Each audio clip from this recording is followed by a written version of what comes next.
Since the beginning of entertainment, almost all forms of media have developed into franchises, or at least they've tried. Fantasy, comedy, and in more recent times, superheroes, which of us didn't find it funny when Deadpool questioned Cable about the future, asking him, which Sharknado are we currently on? So you're from the future.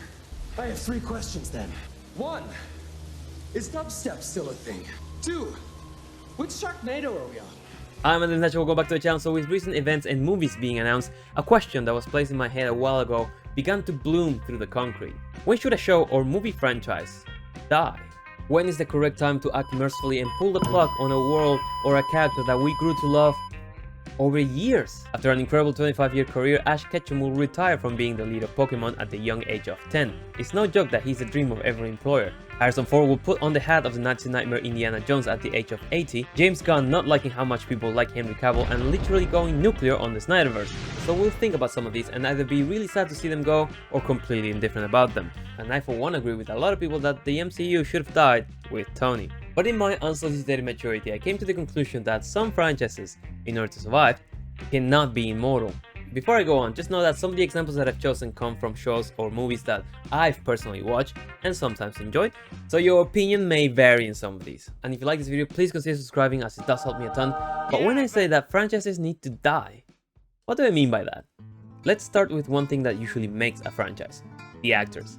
Having a charismatic lead is one of the easiest recipes that make a movie have one or multiple sequels. Just think about franchises like Alien with Sigourney Weaver, Terminator with Arnold, Rambo and Rocky with Stallone, Mission Impossible with the never-aging Tom Cruise. These are all iconic franchises that were born from the performances of these actors. So when Hollywood started running out of ideas and tried to print more money, they decided to make more of these movies, and we ended up with Prometheus and Alien Covenant, Creed with no Rocky, Rambo with a very pumped up on steroids Stallone, who also did the Expendables, honestly, retirement should be an imposed thing sometimes, and all the bad Terminators since the third one. Out of all of these, I will leave Tom Cruise as the exception of the rule. I strongly believe that someone, somewhere, told Tom Cruise how he would die, and since then, he pumped up the meter up to 1,000 and started doing all this crazy shit. The Mission Impossible franchise, I believe, has been the one that most successfully stood the test of time, mainly because of Cruise going bananas on his stunts and demanding perfection in all of them. Also, the guy has crazy work ethics, like doing 100 Halo jumps to get the right shot for Rogue Nation, or his latest 13,000 practice runs for a motorcycle stunt in Dead Reckoning 1. But it's usually the names involved that makes us come back to some of these. I was pretty excited when they announced the Ash vs. the Evil Dead TV series with Bruce Campbell coming back into the role. Now there's a new Evil Dead movie coming out soon, but with no Bruce in it. So despite the trailer looking very cool and gory, it feels weird not having Ash in it. Old age is a bitch in Hollywood, especially for action heroes. So now I want to talk about the one reboot that pretty much sparked the making of this movie, Indiana Jones and the Dial of Destiny.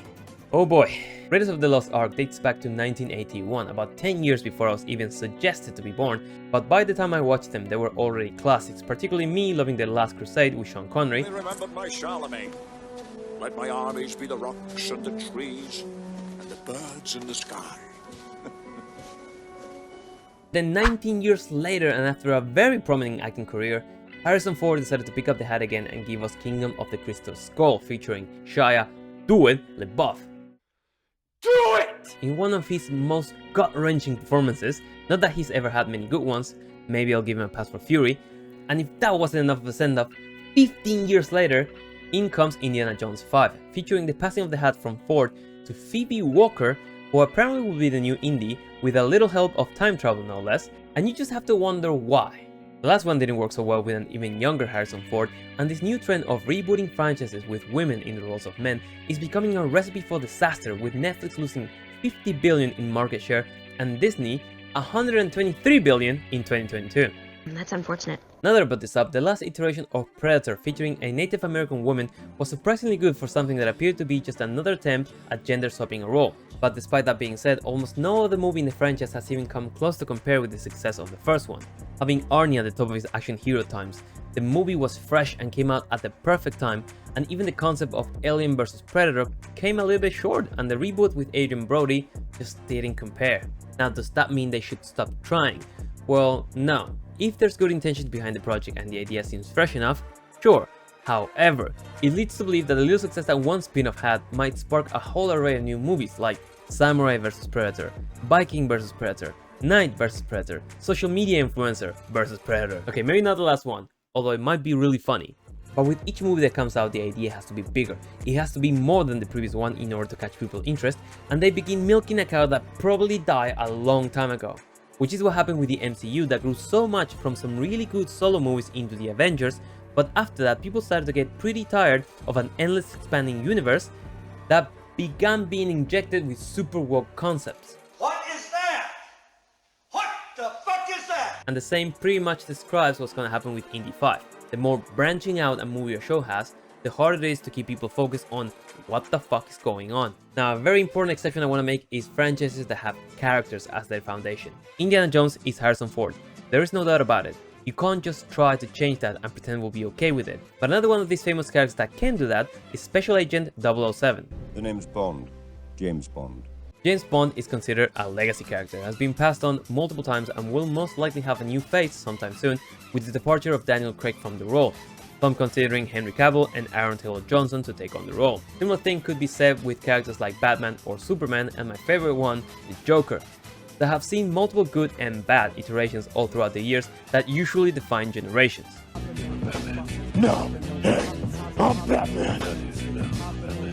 So when it comes to characters like this, you can have actors that carry the mantle for multiple movies, but eventually the franchise will be faced with a hard reset and you'll have to start again. And if that character doesn't come with good ideas, well, the franchise starts to wither. Now, as actors age, so does audiences. And in comes the most repeated line that I've heard in recent times from any showrunners making TV shows or movies.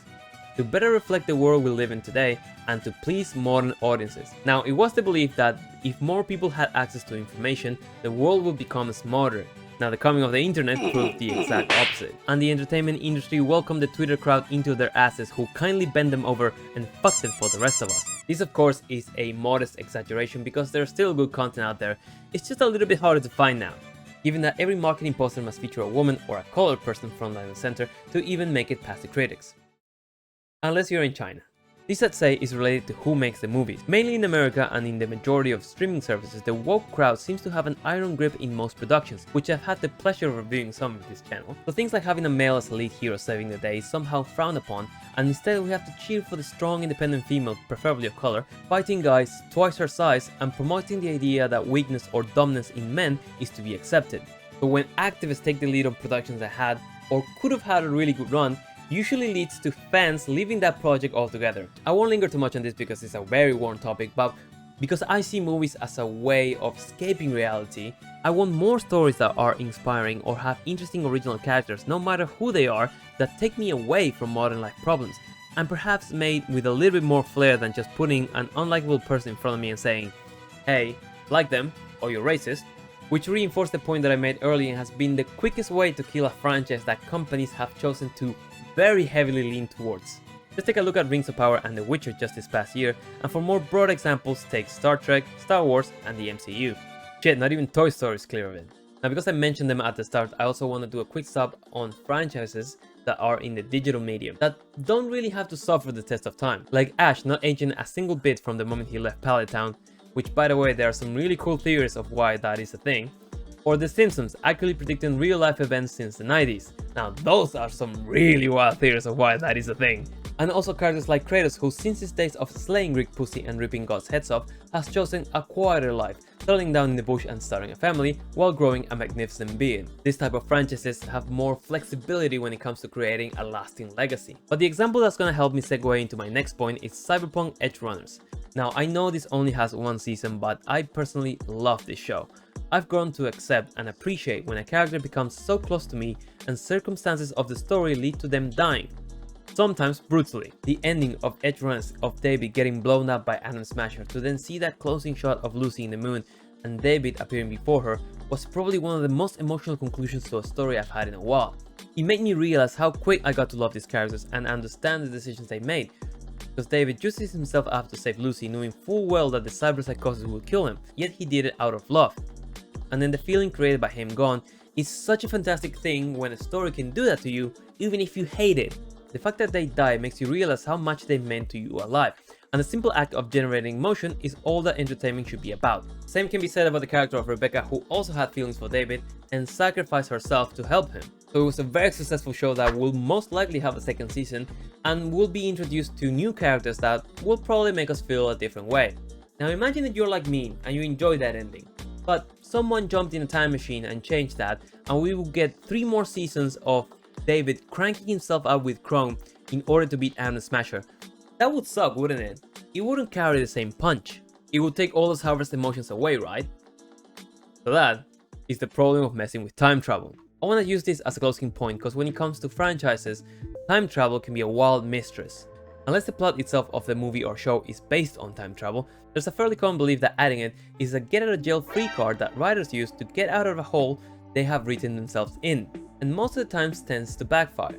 So this is probably going to be the part of the video that's going to set it back the longest from being posted, because I want to get it right, and if I do, please subscribe. Now there are many different ways to think about time travel, and I would recommend you watch this video by Minute Physics, and in each different way there's a set of rules that you can play along depending on how much of a headache you want to give the viewers. But I want to use 2 franchises that deal with time travel in a different way, and no, I am not touching Doctor Who because I haven't watched enough of it.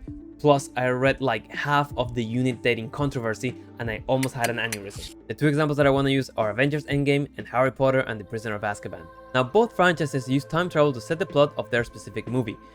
Harry Potter includes it in the character of Hermione, who, given how smart she is, was trusted the Time Turner to attend most of her classes. Endgame has several smart characters that kinda work physics around in order to prevent the events of the snap and bring back all the dead people. However, the way these 2 movies differ is that Endgame uses time travel to give closure to a story, but leaving lots of questions unanswered that fans have been chewing on for a while. Because despite them trying to maintain the course of events that already happened, stuff was changed.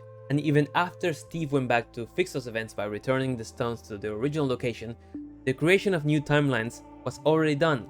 To give you an example of this, in the original timeline, Hydra agents fought Captain America in the elevator. But in the newly created one, they think he's one of them because Steve played them to avoid the fight.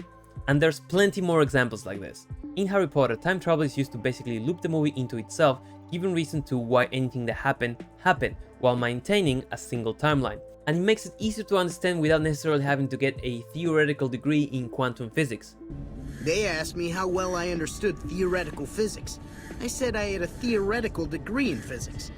They said, welcome aboard. And because opening the time traveling box created a lot of questions, in the following books and movies, the time turners were destroyed by JKR, preventing the use of time travel to save people or prevent certain events leading up to the fight against Voldemort. So what I'm trying to get from this is not complain about the MCU using nanomachines or time travel to fill the plot holes, because I actually love the on your left bit with everyone coming back for the final fight.